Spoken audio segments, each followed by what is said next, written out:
السلام علیکم ورحمۃ اللہ تعالی وبرکاتہ۔ نحمده ونصلي ونسلم على رسوله الكريم وآله وصحبه الكرام أجمعين ومن تبعهم بإحسان إلى يوم الدين، أما بعد،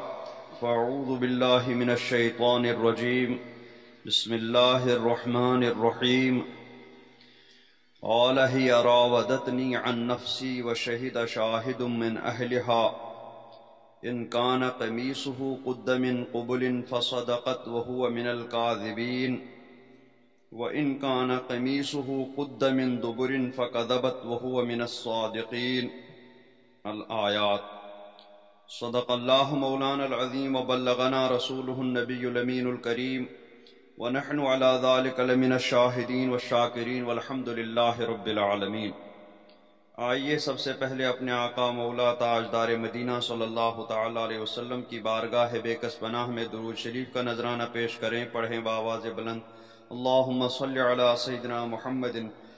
وعلی آل سیدنا محمد واصحاب سیدنا محمد وبارک وسلم علیہم۔ حضرات گرامی، پچھلی مجلس میں یہ بیان ہوا تھا کہ حضرت یوسف علیہ السلام اور زلیخا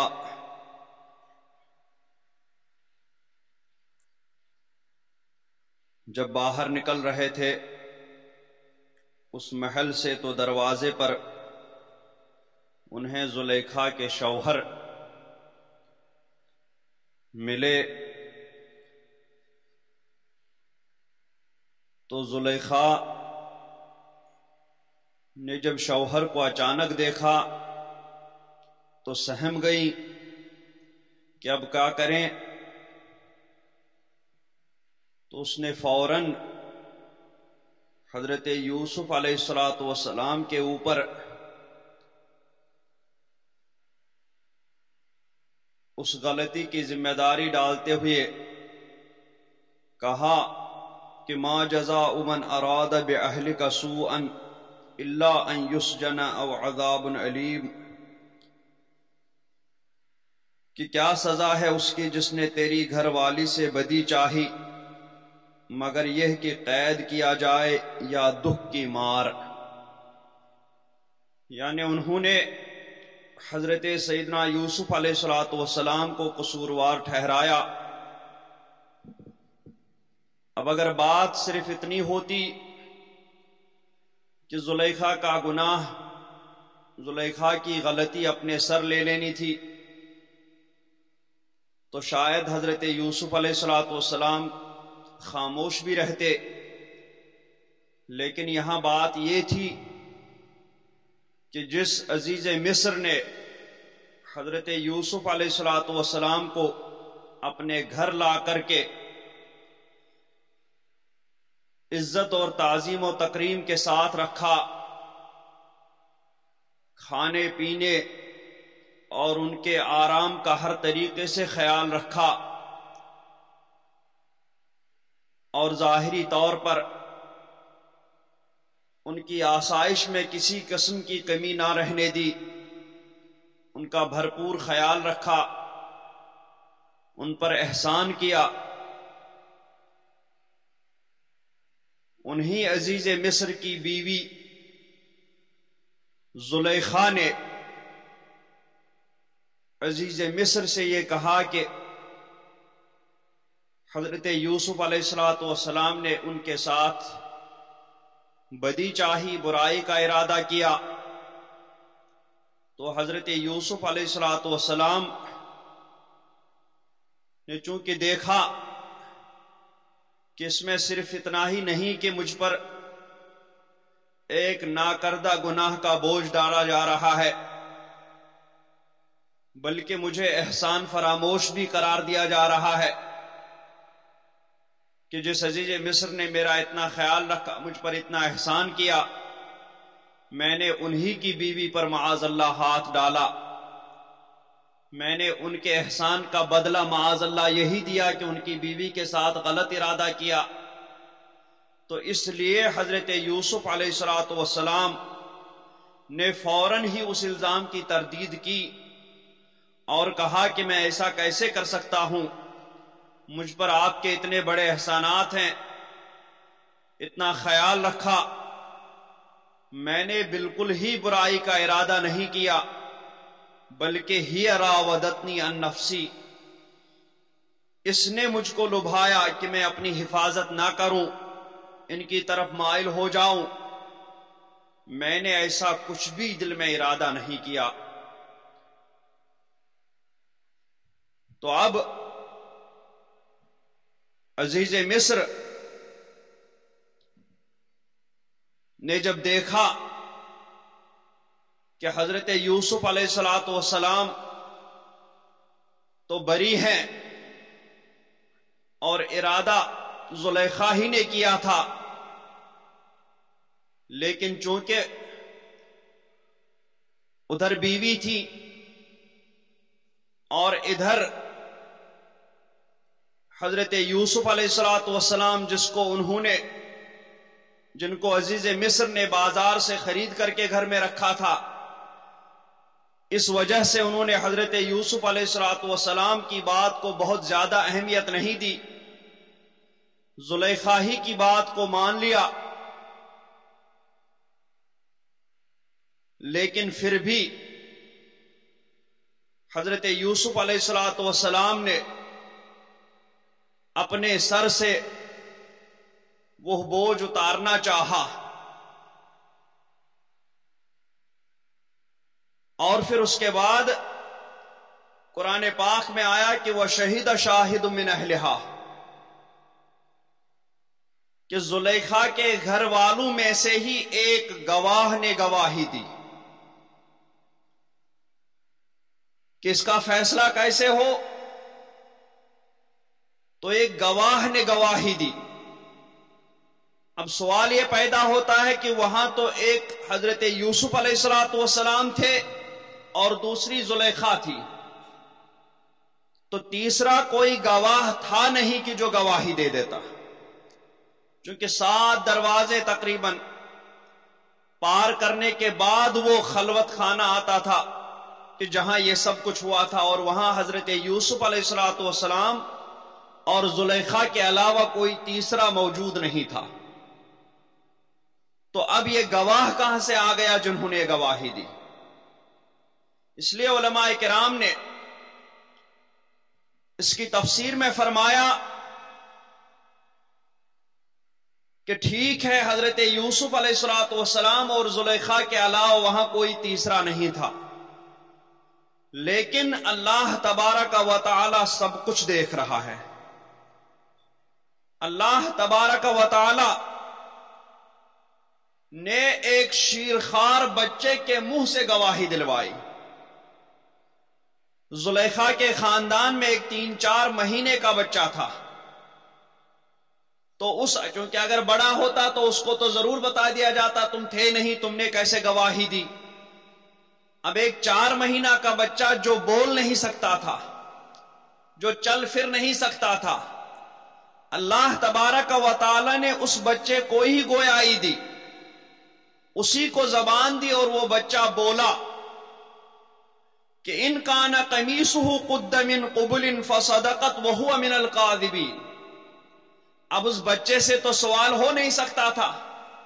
بچہ بول نہیں سکتا تھا، تو ضرور یہ ایمان رکھنا تھا کہ اس بچے کو اللہ تبارک و تعالی نے قوت گویائی دے کر کے گواہی دلوائی، گویا اللہ رب العزت نے خود اس واقعے کی صحیح صورت ارشاد فرما دی۔ ٹھیک اسی طرح جس طریقے سے جب حضرت مریم رضی اللہ تعالی عنہا حضرت عیسیٰ علیہ السلام جو بچپن کی حالت میں تھے گود میں لے کر کے اپنی قوم کے پاس پہنچی، تو وہاں قوم نے ان پر تہمت لگائی، ان پر الزام لگایا کہ یہ سب کیا ہے۔ تو اللہ تبارک و تعالی نے اس وقت حضرت عیسیٰ علیہ السلام جو ان کی گود میں تھے ان کو قوت گویائی عطا فرمائی، اور حضرت عیسیٰ علیہ السلام نے حضرت مریم کی گود میں رہ کر کے بچپنے کی حالت میں جب وہ بولنے کی عمر میں نہیں تھے، تبھی اللہ تبارک و تعالیٰ کے اذن سے، اس کے حکم سے حضرت عیسیٰ علیہ السلام نے حضرت مریم کی براءت ظاہر فرما دی تھی۔ ورنہ حضرت عیسیٰ علیہ السلام کی پیدائش سے پہلے حضرت مریم نے کیا کیا، ان پر کیا بیتی، کیا گزری، ان سب کا علم حضرت عیسیٰ علیہ السلام کو تو دور دور تک نہیں تھا، چونکہ وہ تو بعد میں پیدا ہوئے۔ لیکن اللہ تبارک و تعالی سب کچھ جانتا دیکھتا ہے، اس وجہ سے اس نے حضرت عیسیٰ علیہ السلام کو زبان دی، اور حضرت عیسیٰ علیہ السلام نے اپنی والدہ حضرت مریم رضی اللہ تعالی عنہا کی براءت ظاہر فرما دی۔ اسی طریقے سے یہاں پر ایک 4 ماہ کے بچے کو اللہ تبارک و تعالی نے قوت گویائی عطا فرمائی، اور انہوں نے حضرت یوسف علیہ السلام کی پاک دامنی کہ وہ اس ارادے سے پاک ہے، ان کی طرف سے کوئی ارادہ نہیں تھا، اس کی گواہی دی۔ اور کیا کہا کہ ان کان قمیصہ قد من قبل فصدقت وهو من الکاذبین، گواہی دی کہ اگر ان کا کرتا آگے سے چرا ہے تو عورت سچی ہے اور انہوں نے غلط کہا ہے۔ یعنی حضرت یوسف علیہ السلام کے کرتے کو دیکھا جائے، اگر وہ آگے سے چرا ہوا ہے تو مطلب یہ ہے کہ حضرت یوسف علیہ السلام کی طرف سے ارادہ تھا، اور زلیخا ان سے بچنا چاہ رہی تھی، اس وجہ سے آگے قمیص سے وہ پکڑ کر کے دھکا دینا چاہ رہی تھی، جس کی وجہ سے آگے کرتا چر گیا ہے۔ تو اس کا مطلب ہے کہ زلیخا سچی ہے اور حضرت یوسف علیہ السلام نے غلط کہا ہے۔ اور وَإِن كَانَ قَمِيصُهُ قُدَّ مِن دُبُرٍ، اور اگر ان کا کرتا پیچھے سے چاک ہوا ہے، فَكَذَبَتْ وَهُوَ مِنَ الصَّادِقِينَ، تو عورت جھوٹی ہے اور یہ سچے ہیں۔ کیوں؟ اس لیے کہ اس صورت میں حضرت یوسف گویا آگے کی طرف بھاگ رہے ہوں گے، اور زلیخا ان کو اپنی طرف کھینچنے کے لیے ان کے پیچھے پیچھے بھاگ کر کے ان کے کرتے کو پیچھے سے کھینچ رہی ہوں گی، جس کی وجہ سے ان کا کرتا پھٹا ہوگا۔ تو اس کا مطلب ہے کہ حضرت یوسف علیہ السلام کی جانب سے کوئی ارادہ نہیں تھا، بلکہ زلیخا کی جانب سے ارادہ تھا، اور حضرت یوسف علیہ السلام سچے ہیں۔ پھر اس کے بعد فَلَمَّا رَآ قَمِيصَهُ قُدَّ مِن دُبُرٍ، تو اب یہی دیکھا گیا کہ حضرت یوسف علیہ السلام کا کرتا آگے سے پھٹا ہوا ہے کہ پیچھے سے پھٹا ہوا ہے۔ تو جب دیکھا گیا کہ عزیز مصر نے جب دیکھا کہ اس کا کرتا پیچھے سے چرا ہوا ہے، پیچھے سے پھٹا ہوا ہے، تو وہ سمجھ گئے کہ حضرت یوسف علیہ السلام کا دامن اس تہمت سے، اس الزام سے پاک ہے، انہوں نے کوئی برائی کا ارادہ نہیں کیا، بلکہ برائی کا ارادہ میری ہی بیوی زلیخا کے جانب سے کیا۔ اور اس لیے انہوں نے کہا انہو من کیدکن، کہ یہ حضرت یوسف علیہ السلام کا ارادہ نہیں تھا، بلکہ یہ تم عورتوں کا فریب ہے۔ ان کیدکن عظیم، اور بے شک تمہارا فریب بڑا ہے، تمہارا دھوکہ بہت بڑا ہے۔ بعض علماء فرماتے ہیں کہ نہیں، شہید شاہد یہاں حکم حاکم ان کے معنی میں، یعنی جب تیسرا آدمی کوئی موجود نہیں تھا تو جو وہاں پہ صاحب مشورہ تھا، زلیخا ہی کے خاندان میں ایک شخص تھا جو اکثر بیشتر معاملات میں فیصلے کیا کرتا تھا، تو اسی کو فیصلے کے لیے کہا گیا کہ بات یہ ہے زلیخا یوسف پر ڈال رہی ہے، اور حضرت یوسف اور زلیخا کو کہہ رہے ہیں آپ فیصلہ کریں کہ کس کا دامن پاک ہے اور کس کا دامن داغدار ہے۔ تو اس فیصلہ کرنے والے نے یہ فیصلہ کیا کہ دیکھو کرتا کدھر سے پھٹا ہوا ہے۔ تو شہید شاہد یہاں پر حکم حاکم، یعنی فیصلہ کرنے والے نے یہ فیصلہ کیا کہ یہ دیکھا جائے، اس طریقے سے حضرت یوسف علیہ السلام اور زلیخا کے درمیان جو مجرم ہے وہ خود بخود ظاہر ہو جائے گا۔ جب عزیز مصر نے دیکھا کہ دامن تو انہی کی بیوی کا داغدار ہے، تو چونکہ شہر کے بڑے آدمی تھے، شہر کے سردار تھے، عزیز مصر کہلاتے تھے، تو اس وجہ سے اگر یہ بات باہر جاتی تو ان کی بڑی بدنامی ہوتی. اس وجہ سے انہوں نے حضرت یوسف علیہ السلام سے بھی عرض کیا کہ یوسف عارض عن ھذا، کہ یوسف تم اس کا خیال نہ کرو، اس بات کو یہی ختم کر دو، یہی رہنے دو. اور زلیخا سے کہا، اپنی بیوی سے کہا کہ وَاسْتَغْفِرِي لِذَنبِكَ، کہ عورت تو اپنے گناہ کی معافی مانگ، تو نے جو جرم کیا ہے اس جرم کی معافی مانگ. تو اِنَّكِ كُنْتِ مِنَ الْخَاطِئِينَ، بے شک تو خطا واروں میں سے ہے، تو غلطی کی ہے، ہے. اس طریقے سے عزیز مصر نے اس معاملے کو گھر ہی میں دبانا چاہا، یہیں پر رفع دفع کرنا چاہا، لیکن اللہ تبارک و تعالی کو کچھ اور ہی منظور تھا. یہ معاملہ یہی رفع دفع نہیں ہوا، بلکہ اس کے چرچے باہر بھی شہر میں ہونے لگے. اب شہر میں جب اس بات کے چرچے ہونے لگے تو شہر میں جو دوسرے سرداروں کی بیویاں تھیں انہوں نے عزیز مصر کی بیوی کو ملامت کرنی شروع کر دی کہ دیکھو تو عزیز مصر کی بیوی کو اپنے غلام، ظاہری طور پر جو انہوں نے چونکہ خریدا تھا بازار سے، کہ اپنے غلام ہی پر وہ فریفتہ ہو گئی، اپنے غلام ہی پر وہ عاشق ہو گئی، اپنے غلام ہی کے ساتھ انہوں نے یہ سب کرنا چاہا. انہوں نے اپنی عزت کا بھی خیال نہیں رکھا، اپنی ناموس کا بھی خیال نہیں رکھا، یہ بھی نہیں سوچا کہ میں اتنے بڑے سردار عزیز مصر کی بیوی ہوں، اس بات کا بھی اس نے خیال نہیں رکھا، اور غلام کے پیچھے پیچھے بھاگی.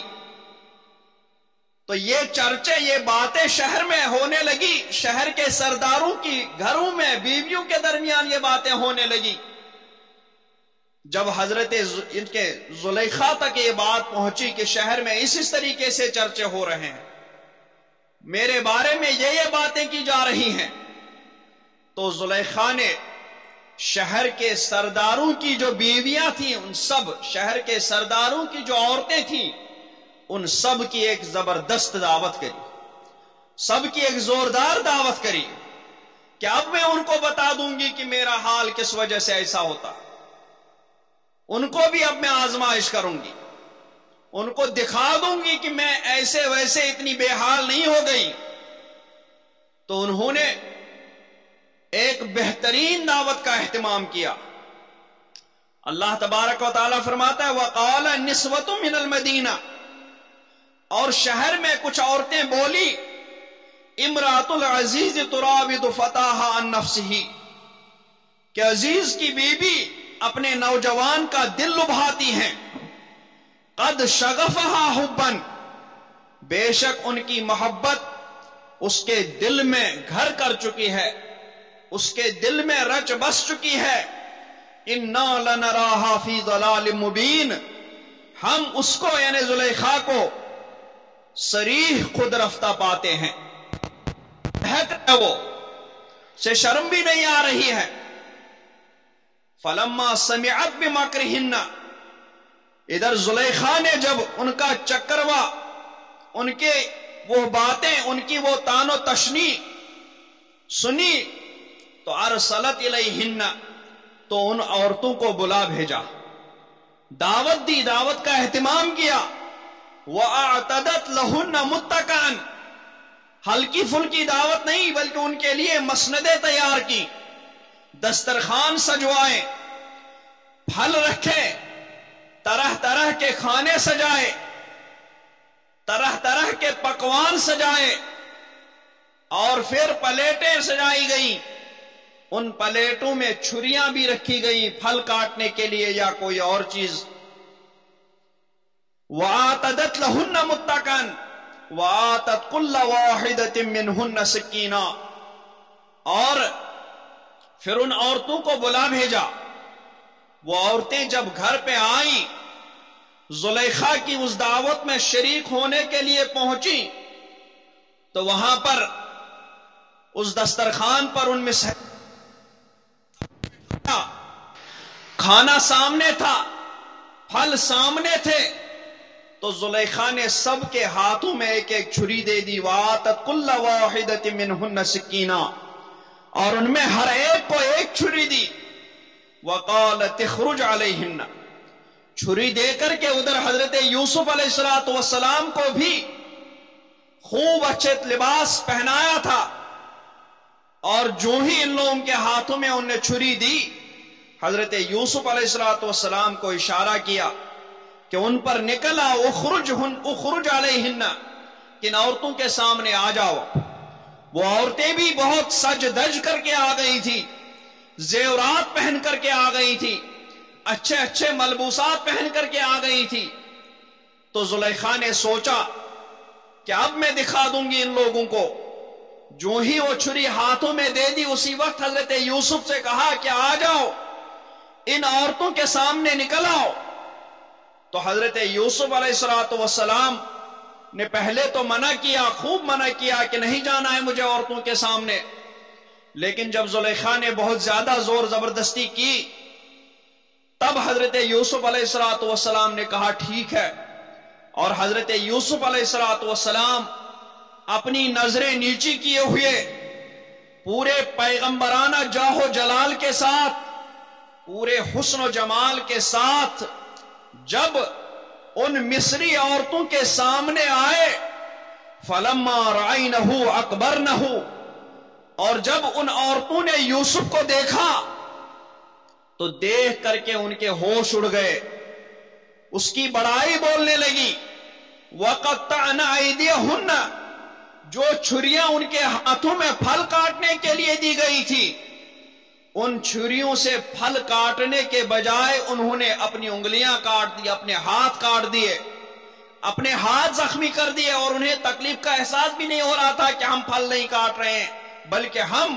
اپنے ہاتھوں کو کاٹ رہے ہیں. وہ ہاتھوں کو زخمی کرتے جا رہی تھی. حضرت یوسف علیہ السلام کے حسن میں کو ایسا کھو گئی تھی، کیونکہ اس سے پہلے اگرچہ مصر میں بہت خوبصورتی تھی، لیکن حضرت یوسف علیہ السلام کے حسن و جمال کے سامنے سارے مصر کی خوبصورتی پھیکی پڑ چکی تھی، ماند پڑ چکی تھی. ان عورتوں نے بھی آج تک ایسا حسین و جمیل نہیں دیکھا تھا، ایسا حسن و جمال نہیں دیکھا تھا. وہ لوگ ہاتھوں کو زخمی کیے جا رہی تھی، انہیں لگ رہا تھا ہم پھل کاٹ رہے ہیں، اتنا انہیں تکلیف کا احساس ہی نہیں ہو رہا تھا. وَقُلْنَ حَاشَ لِلَّهِ مَا هَذَا بَشَرًا، اور بولی اللہ کو پاکی ہے، یہ تو جنس بشر سے نہیں ہے، انسان نہیں لگتا ہے یہ. کیونکہ ہم نے بہت ہی خوبصورت انسانوں کو دیکھا، ان جیسا خوبصورت انسان آج تک نہیں دیکھا. اگر انسانوں میں ہوتا تو ہم نے آج تک دیکھ لیا ہوتا، لیکن ہم نے دیکھا ہی نہیں. مطلب انسانوں میں ایسا کوئی خوبصورت ہو نہیں سکتا، اس لیے ما ھذا بشرن، یہ تو جنس بشر سے ہی نہیں ہے. ان ھذا الا ملک کریم، یہ تو نہیں مگر کوئی معزز مکرم فرشتہ. یہ انسان نہیں ہے بلکہ یہ اللہ تبارک و تعالی کا فرشتہ ہے. یہ ایسا حسن یوسف نے ان کو مسحور کر دیا تھا. قالت، جب حضرت زلیخا نے جب دیکھا کہ وہ مصر کی عورتیں حضرت یوسف علیہ السلام کے حسن و جمال کو دیکھ کر کے اپنے ہوش ہی میں نہیں رہی ہیں، دیکھ رہی ہیں کہ وہ پھلوں کو نہیں بلکہ اپنے ہاتھوں کو زخمی کر رہی ہے، سمجھ رہی ہیں کہ ہم پھل کاٹ رہے ہیں لیکن اپنے ہاتھ کاٹ رہی ہیں. تب زلیخا نے ان مصری عورتوں کو کہا، قالت فذالکن الذی لمتننی فی، کہ یہی تو ہے جن پر تم مجھے تانا دیتی تھی، اب تمہیں دیکھ کر کے کیا ہو گیا ہے؟ تم لوگوں سے تو ایک بھی جھلک برداشت نہیں ہوئی، پھلوں کے بجائے اپنے ہاتھ کاٹنے لگے، اتنے تم لوگوں کے ہوش و حواس اڑ گئے ہیں. اب تم خود سوچو، میں 24 گھنٹہ یہی رہ رہی ہوں، 24 گھنٹہ یہ میرے مکان میں رہ رہے ہیں، یہ میرے محل میں رہ رہے ہیں. جب تم ایک لمحے میں ان کے حسن میں اتنا کھو گئی ہو، تو میں جو 24 گھنٹہ اسی گھر میں رہ رہی ہوں، مجھے پر ان کے حسن و جمال کا کتنا اثر پڑنا چاہیے، مجھے ان کی طرف کتنا میلان ہونا چاہیے. وَلَقَدْ رَاوَدتُّهُ عَن نَفْسِهِ، اور سنو ان کو کیا پڑی ہے کہ یہ میری طرف آ جائیں یا یہ مجھے لبھائیں. سنو بے شک میں نے ان کا جی لبھانا چاہا. فَاسْتَعْصَمَ، لیکن انہوں نے اپنے آپ کو بچایا، یہ میری طرف قطعاً مائل نہیں ہوئے۔ وَلَئِن لَمْ يَفْعَلْ، اور یہ تو ہے ہی ایسے حسین و جمیل کہ کوئی بھی ان کی طرف مائل ہو سکتا ہے، میں کیا چیز ہوں پھر؟ جب تم لوگوں کے ہوش اڑ گئے ہیں تو میں ان کی طرف کیسے مائل نہیں ہو سکتی؟ اور سنو، وَلَئِن لَمْ يَفْعَلْ مَا أَمْرُهُ، میں تو ان کو اپنی طرف مائل کر کے ہی رہوں گی، اور اگر یہ میری بات نہیں مانیں گے، جو بات میں ان سے چاہ رہی ہوں، اگر یہ ایسا نہیں کریں گے لَيُسْجَنَنَّ، تو ان کو ضرور قید میں پڑیں گے، وَلَيَكُونَ مِنَ الصَّاغِرِينَ، اور ضرور قید میں یہ ذلت اٹھائیں گے۔ یعنی یا تو میری بات مان کر کے میری طرف مائل ہو جائیں، یا پھر قید میں رہیں، مشقت کے ساتھ، تکلیفوں کے ساتھ جیل خانے میں زندگی گزاریں، اور اگر میری بات مانیں گے، میری طرف مائل ہو جائیں گے، تو یہاں یہ جس عیش و عشرت میں رہ رہے ہیں، کسی چیز کی کمی نہیں ہے، کسی سامان کی کمی نہیں ہے، عیش ہی عیش، آرام ہی آرام ہے۔ اگر یہ میری بات مانیں گے تو یہ ہمیشہ اسی عیش و آرام میں رہیں گے، اور اگر میری بات نہیں مانیں گے تو پھر ان کو جیل خانے میں ڈال دیا جائے گا، اور وہیں پر یہ جیل خانے کی مشقتیں اور جیل خانے کی صعوبتیں اور مشکلات ان کو زندگی بھر جھیلنے پڑیں گے۔ تو حضرت یوسف علیہ السلام نے ان کی اس دھمکی سے بھی کوئی اثر نہیں لیا، بلکہ ان کی بات کی طرف توجہ ہی نہیں دی۔ ان کی بات سن کر فوراً اللہ تبارک و تعالی کی بارگاہ میں متوجہ ہوئے اور عرض کی کہ قال رب السجن احب الی مما یدعوننی الیہ، کہ پروردگار مجھے قید خانہ زیادہ پسند ہے اس کام سے جس کی طرف یہ مجھے بلاتی ہے۔ یعنی قید خانے میں مشقت کے ساتھ، تکلیفوں کے ساتھ، مشکلات کے ساتھ، مصیبتوں کے ساتھ پوری زندگی رہنا گوارا ہے، کہ اگر قید خانے میں رہ کر کے پروردگار تو مجھ سے راضی رہے تو میں پوری زندگی اسی قید خانے میں گزارنے کے لیے تیار ہوں، مشکلات اور مصائب کے ساتھ گزارنے کے لیے تیار ہوں۔ لیکن یہاں اگر مجھے پوری زندگی آسائش بھی رہے، پوری زندگی عیش و آرام بھی رہے، پوری زندگی کسی چیز کی کمی نہیں رہے، لیکن پروردگار اگر تو ناراض رہا تو یہ ساری عیش و آرام، یہ سارا سامان، یہ سب کچھ میرے سامنے کسی بھی قدر و قیمت کا نہیں ہے، اس کی میرے سامنے کوئی قدر و قیمت نہیں ہے اگر تو ان حالات میں تو مجھ سے ناراض ہو جائے۔ اس لیے حضرت یوسف علیہ السلام نے پروردگار عالم سے عرض کی کہ پروردگار، یہ جس چیز کی طرف مجھے بلا رہی ہیں، مجھے جیل میں مشقت کے ساتھ زندگی گزارنا منظور ہے، لیکن یہ جو نافرمانی کی طرف مجھے بلا رہی ہے وہ نافرمانی مجھے کسی بھی طور پر منظور نہیں ہے۔ وَإِلَّا تَصْرِفْ عَنِّي كَيْدَهُنَّ أَصْبُ إِلَيْهِنَّ وَأَكُن مِّنَ الْجَاهِلِينَ، اور پروردگار اس گناہ سے، اس غلطی سے تو ہی مجھے بچا سکتا ہے، اور اگر تو سے ان کا مکر نہ پھیرے گا تو میں ان کی طرف مائل ہوں گا اور نادان بنوں گا، پھر میرے پاس بچنے کی کوئی صورت نہیں ہے۔ اس لیے پروردگار ان عورتوں کا مکر مجھ سے پھیر دے اور مجھے اسی کام میں لگا دے، مجھے وہیں پر رکھ، اسی جگہ پر رکھ کہ جس جگہ پر رکھ کر کے تو مجھے اس گناہ سے بھی بچائے گا اور تو مجھے اپنی رضامندی کا شرف بھی عطا فرمائے گا۔ فاستجاب لہ ربہ، چونکہ خلوص کے ساتھ، للہیت کے ساتھ، اس گناہ سے بچنے کی نیت کے ساتھ حضرت یوسف علیہ السلام نے اللہ تبارک و تعالی سے دعا کی تھی، اس وجہ سے اللہ تبارک و تعالی نے فوراً ہی شرف قبول بخشا، ان کی دعا قبول فرمائی۔ فاستجاب لہ ربہ، تو اس کے رب نے اس کی سن لی، فصرف عنہ کیدہن، اور اس سے عورتوں کا مکر پھیر دیا۔ انہ هو السمیع العلیم، بے شک وہی ہے سنتا جانتا۔ تو اس وقت اللہ تبارک و تعالی نے ان عورتوں کے مکر سے حضرت یوسف علیہ السلام کو بچا لیا اور معاملہ اس وقت رفع دفع ہو گیا۔ لیکن اب بات یہ تھی، پہلے تو حضرت یوسف علیہ السلام کا حسن و جمال صرف عزیز مصر کی بیوی دیکھ رہی تھی، اور وہی ایک عورت مائل ہو رہی تھی چونکہ باہر نہیں جاتے تھے. لیکن اب تو شہر کے سرداروں کی ساری عورتوں نے حضرت یوسف کا حسن و جمال دیکھا تھا. تو جب ایک زلیخا کو حضرت یوسف کے حسن و جمال سے بچا نہیں سکے تو ان شہر کی باقی عورتوں کو کیسے بچایا جا سکتا تھا کہ اس بات سے کہ وہ حضرت یوسف کی طرف مائل نہیں ہوں گی، وہ حضرت یوسف علیہ السلام کے قریب نہیں آنا چاہیں گی، بلکہ حضرت یوسف کے حسن و جمال نے تو ان کو ایسا فریفتہ کر دیا تھا کہ انہیں جب بھی موقع ملتا حضرت وہاں یوسف یا زلیخا کے گھر کے چکر لگاتی، حضرت یوسف سے تنہائی میں ملنے کی کوششیں کرتی. اس طریقے سے شہر میں ان لوگوں کی جو مرد تھے، شہر میں جو دوسرے لوگ تھے، ان لوگوں نے یہ سوچا کہ اگر اس طریقے سے ہوگا تو ہم اپنی عورتوں کو روک نہیں پائیں گے. اس لیے ان لوگوں نے بہتر سمجھا کہ اگرچہ حضرت یوسف علیہ السلام بے گناہ ہیں اور بے گناہی ثابت بھی ہو چکی ہے، لیکن پھر بھی ان لوگوں نے حضرت یوسف علیہ السلام کو جیل خانے بھیج دیا. اللہ تعالیٰ فرماتا ہے ثم بدا لهم من بعد ما رأوا الآیات، کہ جب ان لوگوں نے نشانیاں دیکھی کہ حضرت یوسف تو بالکل بری ہیں، ان پر کوئی الزام نہیں ہے، لیکن پھر سب کچھ نشانیاں دیکھ دکھا کر پچھلی مت انہیں یہی آئی، یعنی آخری ترکیب انہیں یہی سوجی، انہیں یہی مناسب نظر آیا کہ لَيَسْجُنَنَّهُ حَتَّى حِينٍ، کہ ایک مدت تک حضرت یوسف کو جیل خانے میں رکھنا چاہیے تاکہ ہم اپنی عورتوں کو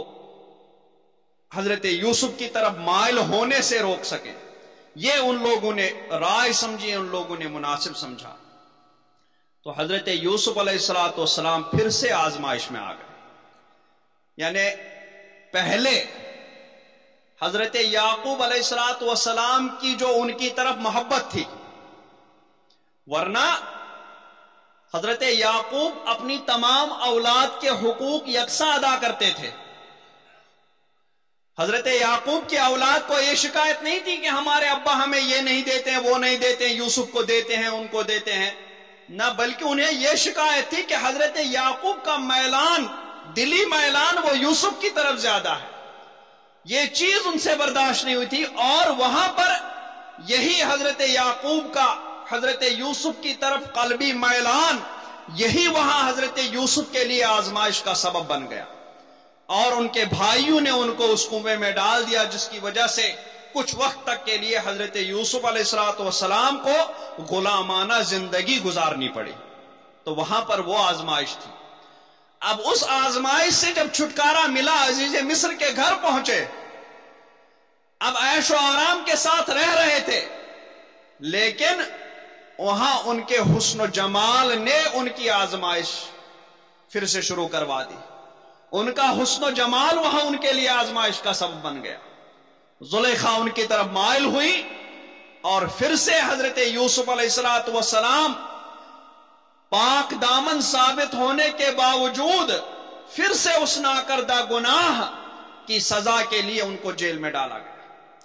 وہاں بھی ان کی کوئی غلطی نہیں تھی. حضرت یعقوب کا قلبی میلان تھا، حضرت یوسف کی اس میں کوئی بھی غلطی نہیں تھی، کوئی بھی ان کا ارادہ نہیں تھا اس میں شامل، لیکن وہاں بھی وہ اس ناکردہ غلطی کی سزا، اس کی آزمائش کا سبب بن گئے. اس ناکردہ غلطی سے وہ ان کو اتنا غلامانہ رسوائی، ذلت اٹھانی پڑی. اور یہاں پر بھی ان کی کوئی غلطی نہیں تھی، کوئی خطا نہیں تھی، لیکن یہاں پر بھی پھر اس ناکردہ گناہ کی تکلیف ان کو پتہ نہیں کتنے سال تک جیل خانے میں رہنا پڑا. تو انبیاء کرام کی اسی طریقے سے قدم قدم پر آزمائشیں ہوتی ہیں، اور وہ ان آزمائشوں کو اللہ تبارک و تعالی کی توفیق اور اس کی عصمت سے خوش دلی کے ساتھ، خوش مزاجی کے ساتھ کامیاب و کامران ہو کر کے آگے بڑھ جاتے ہیں. یہاں بھی حضرت یوسف علیہ السلام کو جب جیل میں ڈالا گیا، وَدَخَلَ مَعَهُ السِّجْنَ فَتَيَانِ، اسی وقت اس کے ساتھ قید خانے میں 2 جوان اور داخل ہوئے. قَالَ أَحَدُهُمَا، اب وہ دو جوان داخل ہوئے، ایک ان میں سے بادشاہ کے مطبخ یعنی کچن کا، باورچی خانے کا محتمم تھا، نگران تھا، اور دوسرا بادشاہ کو اور دوسرے لوگوں کو شراب پلانے والا ساقی تھا۔ حضرت یوسف علیہ السلام جب جیل میں ڈالے گئے تو جیل میں انہوں نے سب سے پہلے اپنے اخلاق و کردار کا مظاہرہ کرنا شروع کر دیا۔ جیل میں جو بیمار ہوتے تھے ان بیماروں کی عیادت کے لیے جایا کرتے تھے، جو کمزور پڑ جاتے تھے ان کی مزاج پرسی کرتے تھے، جنہیں کسی چیز کی حاجت ہوا کرتی تھی ان کی حاجتیں پوری کرتے تھے، اور پھر رات اللہ تبارک و تعالی کی عبادت اور ریاضت میں گزارتے تھے۔ اس طریقے سے وہاں پر انہوں نے جیل خانے میں رہنے کے باوجود اپنے کردار، اپنے اخلاق کا اور اللہ تبارک و تعالی کی بارگاہ نیاز میں سر خم کرنے کا پورا اہتمام کیا۔ سارے جیل خانے کے لوگوں میں وہ مقبول اور معروف و مشہور ہو گئے۔ سارے لوگ اپنی اپنی شکایتیں لے کر ان کے پاس پہنچتے تھے، اپنی اپنی حاجتیں لے کر کے ان کے پاس پہنچتے تھے، اور حضرت یوسف علیہ السلام خندہ پیشانی کے ساتھ ان کی حاجتیں پوری فرمایا کرتے تھے۔ اس طریقے سے انہوں نے وہاں پر ایک الگ مقام بنایا، وہاں پر اپنا ایک مرتبہ، اپنا ایک رتبہ ظاہر کیا، اور پھر اللہ تبارک و تعالی نے ان کو تعویل کا علم عطا فرمایا، انہیں خوابوں کی تعبیر کا علم عطا فرمایا۔ تو وہ جو دو جوان داخل ہوئے تھے ان دو جوانوں نے ایک دن خواب دیکھا، بعض لوگ کہتے ہیں نہیں دیکھا تھا، لیکن حضرت یوسف علیہ السلام کے پاس پہنچ کر کے انہوں نے کہا، کیا کہا؟ قال احدہما، ان میں سے ایک نے کہا کہ انی ارانی اعصر خمرا، کہ میں نے خواب دیکھا کہ شراب نچوڑتا ہوں۔ وقال الاخر انی ارانی احمل فوق راسی خبزا، اور دوسرا بولا میں نے خواب دیکھا کہ میرے سر پر کچھ روٹیاں ہیں، تاکل الطیر منہ، جن میں سے پرند کھاتے ہیں، نبینا بتاویلہ، ہمیں اس کی تعبیر بتائیے، انا نراک من المحسنین، بے شک ہم آپ کو نیکوکار دیکھتے ہیں۔